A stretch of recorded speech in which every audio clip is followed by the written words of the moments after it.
Hey guys, what's going on? Kevin Cage back with another cryptocurrency update. Let's dive right in. So again, this IMF International Monetary Fund document was surfacing around Twitter recently. It was just published August of 2020. And interestingly enough, again, no coincidences in the space as we know.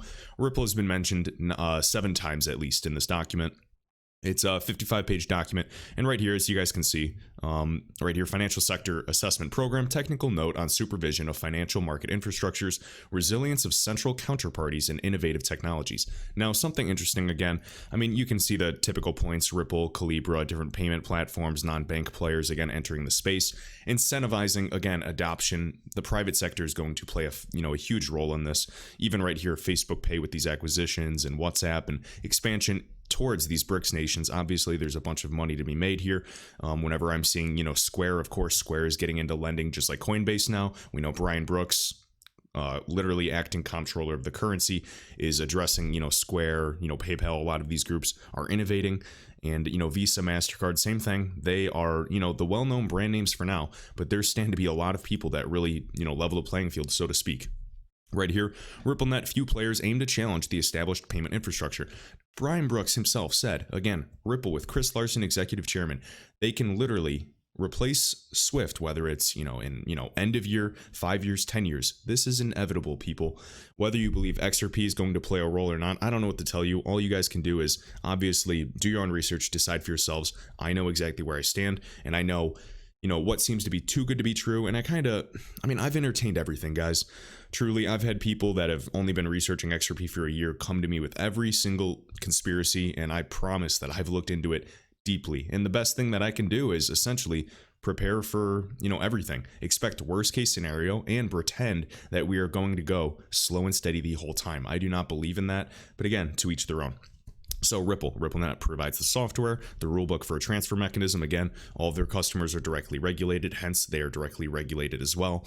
Seems pretty obvious as well. Wholesale payment system, again, wholesale interbank transfers, period. Again, we have, groups utilizing and adopting Swift GPI day by day. I'll talk about that at the end of this video as well. And this is why on-demand liquidity in particular, which uses the native asset, XRP, is the only thing that will put them ahead of their competition. Last time Ripple was valued, we were talking a clean $10 billion valuation.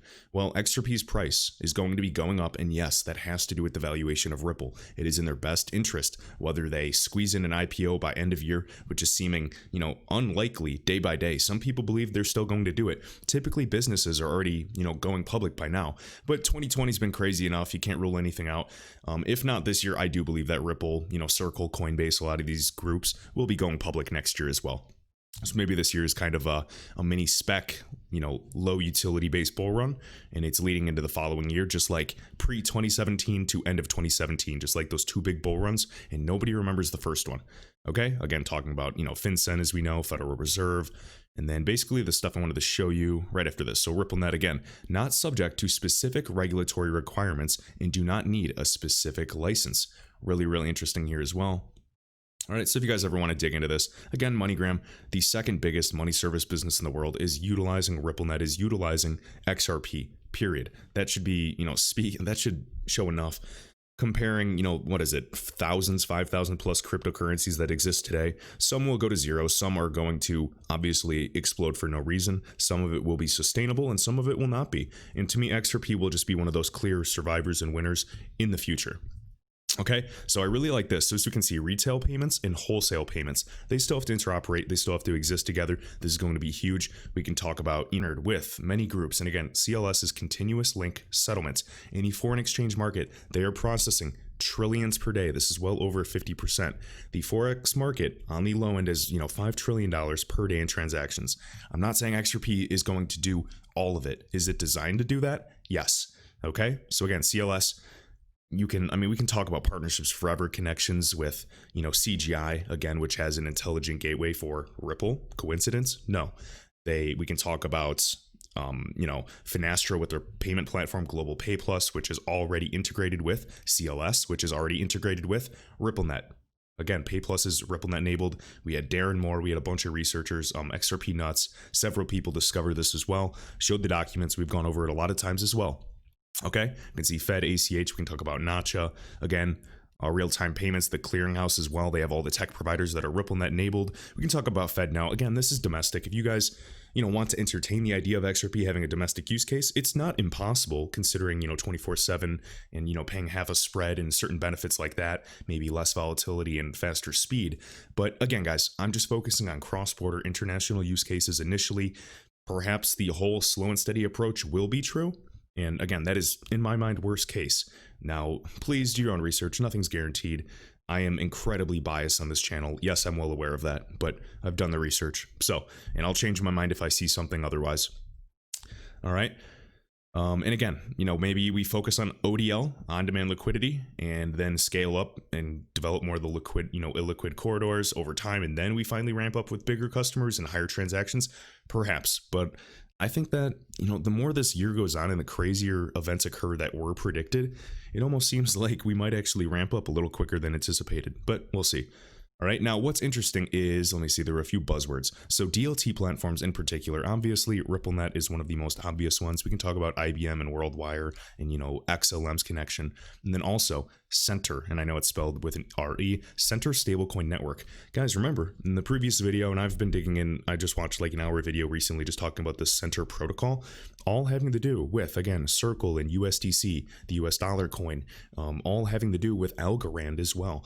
There's a lot of behemoths. And again, Algorand, I think, will play a pretty big role with Circle, perhaps in the United States, just like I'm seeing some other type of delegated proof of stake protocols and networks, such as TerraPay and Luna, and collateralized type of tokens, potentially playing a huge role in Asia. And I think a lot of people are sleeping on this. But again, if you're in the crypto asset space, you're doing your research, props to you. I think there's so many altcoins that I am going to be missing out on, and I'm fine with that because I understand that, I'm not going to get everything. I'm never going to buy the bottom perfectly and sell at the top. I'm just happy to, be playing a role in the first place. Okay. I mean, we can even talk about, Zell connections with, Interstellar of, literally Lumens, the cryptocurrency. It just goes on and on, guys. All of these people are well connected, high caliber people. So again, just don't rule anything out and try to, see the connections. But again, every connection I show you, it doesn't mean it's legitimate. But when you consider the 400 plus videos I've made and looking at every single connection and going, okay, well, if 0.1% of those are valid, this is going to be huge. And that's kind of where I'm coming from. Okay. All right. So again, what I was referencing. So Arturo Portilla sharing this. So now that Swift, again, has managed to successfully copy, deploy, and literally just steal Ripple's technology, their pre-transaction verification negotiation protocol, again, with Swift GPI kind of stealing Xcurrent as well, just the same type of narrative with all of these technologies, ODL is more important than ever as a competitive advantage. Now, he's referencing what just recently came out on Finextra, and as we can see, BBVA becomes the first bank to hook up to Swift GPI. This is the pre-validation service, allowing transfers for banks to confirm all of the account info, everything standardized, prior to conducting the transaction. Now, in the world of finance, in the world of correspondent banking, they're acting like this is some innovative solution. Guys, we are 40 years behind, and this is still not fixing the issue at hand of the highly inefficient correspondent banking network. Okay, so we're getting a little visibility. It might help with some of the transactions, but for the illiquid corridors, is it really helping settlements on the core ledgers of the central banks? No, period. Do you want to know the only solution that really exists today that can be put to work and scale acceptably? And it's much more than just making a few random people rich because it's open sourced and distributed. XRP, period. All right. I'll talk about that next video. Now I want to dive into this just high level. So we have Eflon_Harry sharing this. So directly from the CEO of Quant. This is just another crypto asset. I don't know why people are so tribalistic, whether it's Link versus, Quant, QNT versus XRP versus Bitcoin versus Ethereum. That's a really silly narrative in my mind. I might make fun of Bitcoin and the scalability issues, or I'll point out that Ethereum does have some issues, but I'm grateful for both of these assets, and I think that we're going to have to work together, period, to see widespread adoption. Okay, so right here again, this is what's his name, Gilbert Gilbert Verdian. I don't even know how to say his name, to be honest. Watched a lot of stuff on him as well. CEO of Quant Network, has a really cool background, software, cybersecurity, you name it. And essentially, what I want to talk about, just high level, is this document, and this is legitimate. And he's just kind of talking about, some use cases by using Overledger. Okay, so in turn, again, we're talking about Corda, we're talking about Overledger connecting to Ripple XRP and the XRP ledger itself. We can talk about Hyperledger, interoperability between all of these applications and blockchains, guys. Think of kind of the internet of blockchains, so to speak, with Overledger. So Quant, again, some people say, there's every single project people say scam. I think QNT is legitimate. It's just a matter of, the tokenomics and how many QNT will actually be needed to, have a license and kind of operate all of this. We'll simply see. But I do think this is absolutely groundbreaking technology. Just like a lot of technology in crypto, the partnerships are legitimate to me. But again, I have to continuously dig deeper. And QNT is one of those assets that I have bought and held in the past, and I do have a little bit currently. All right, so again, we have even Overledger bridging JPM coin, the intranet their intranetwork, even though they might tell them, they might call themselves an type of interbank settlement. I still think it's intra. All right, we got Libra. And then right here, this is what's interesting. So I also, and this is from Mr., the CEO, I also see a use case with our universal utility token approach where we can move digital assets across networks, guys, across blockchains powered by QNT. Again, the finite supply, the tokenomics are sound. And then do settlement via XRP, a central bank digital currency, or USC. Again, we've also met with David Schwartz, CTO of Ripple, at Consensus New York. All right. And as you can see right here, I'm also part of the INATBA. For those of you that do not know, it is, I was just kind of looking at the CEO doing some reading.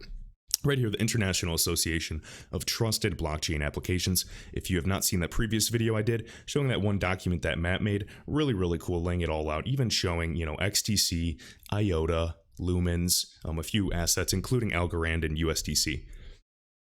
All right.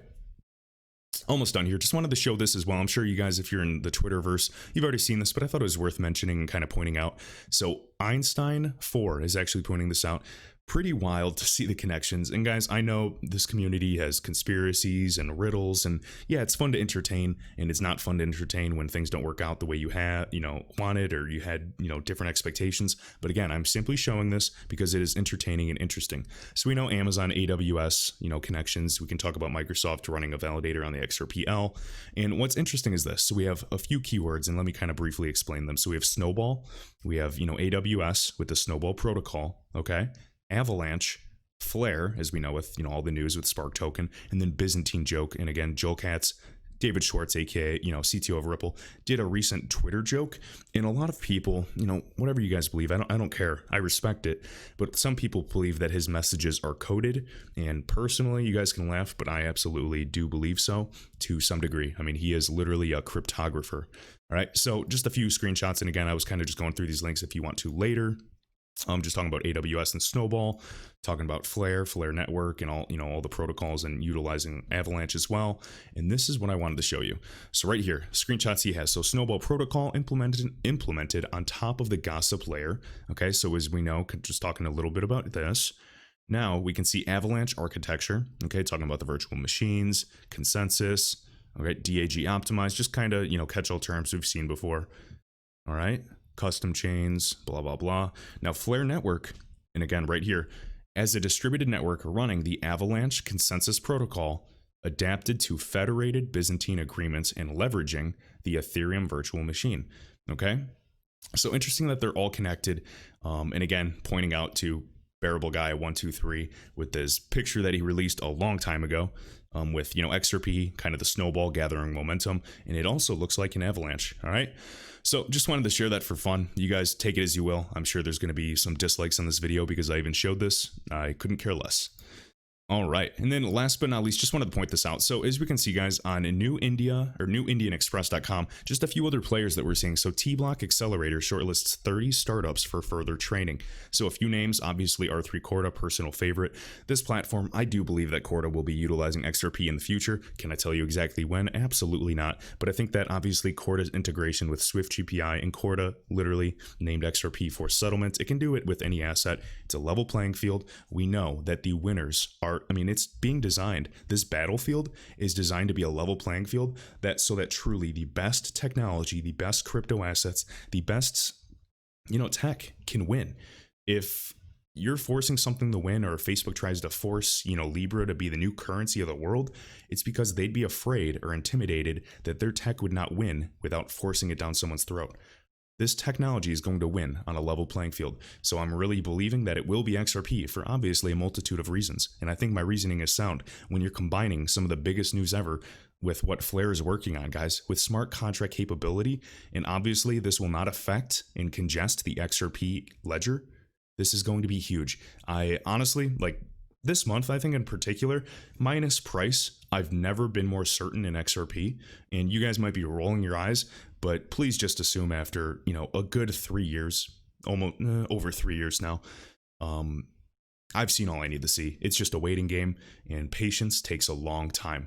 All right, so also with R3 Corda, another group, you guys, and I'm sure many of you like this asset as well, with Tezos India, and then also Settlement, excuse me. And so I've seen them around. I don't really know much about them. I'm sure a lot of the XRP researchers already know a lot about this, but I apologize. I'm not too familiar with those guys, but just wanted to show that again, different groups working together, working on merging blockchain technology with the real world, incentivizing, developing technology to go to market and implement it. All right, as we can see, grants, typical things that we're seeing throughout, all these startups working together. So good to see these types of accelerated programs. This is not the only one that we've talked about, but again, India is stepping up. So when are we going to really see the United States step up? Is this just a charade? Is it the narrative that we're being sold? Let me know. I have an open mind. And just in tandem with that, guys, remember, there's so many things I cannot cover in a single video. My mind is moving a million miles per minute. I usually cringe if I ever listen to a video of mine because I realize how many points I miss or I didn't present it well enough, and so be it. But you have to just kind of follow these breadcrumbs. And at this point, these are loaves of bread that are being literally set right in front of us. We have Berkshire Hathaway gathering more, stock of Bank of America, investing heavily into Bank of America than they ever have before. We have confirmed since 2017 that Bank of America is a RippleNet partner. We also know that Bank of America has some of the highest number of patents on blockchain technology. We've also seen some of the patents that specifically talk about RippleNet. We've also seen even the recent email from Swell of Ripple talking about Bank of America and dLocal, again, which is, develop their partnerships stem to Brazil and China, so BRICS nations, no surprise. All right. It just goes incredibly deep. We had Danny Aranda at Ripple say this in 2017, 2018. People said they needed more proof. There's been 5 different things right in front of us showing that Bank of America is RippleNet. It does not mean they're using XRP. I'm just showing you that one of the biggest banks in the United States has the capability to do so. So if you really think that Ripple only has 300 to 400 customers, I don't know what to tell you. Directly, yes, that might be an accurate number. But keep in mind, Pareto's Law, 80-20 principle. You only need the high performers to really make a difference. And again, just like that snowball coming down a hill, that avalanche analogy, the rest will take care of itself. Now, interestingly enough, we've heard, David Schwartz use those same type of analogies. We have Brian Brooks and Brad Garlinghouse using these same talking points. Now we see regulators, literally, whether it was, of course, the CFTC chairman, the former chairman, Christopher Giancarlo, is an advisor for Ripple. He's using the same talking points as we've heard. And now he's talking about the digital dollar project, talking favorably and saying, yes, we need to partner up with the private sector. Well, how many private sectors, groups do you really know that are significant, that have made a dent already, have significant market share and high valuation? Yes, R3, yes, Ripple, and yes, there's a few more. But to tell you the truth, there's not that many that stand to take on and replace, or even just basically enable Swift to upgrade, besides Ripple and R3 Corda. And again, R3, I'm just saying Corda because it's right in front of me. I just think there's a lot of information out there. There's a lot of misinformation. And at the end of the day, yes, you can gamble, but you can gather information, and that is what I call investing, okay? So again, enhancing, improving your probability. All right, let me know your thoughts down below, guys. I appreciate it as always, and I will see you in the next one.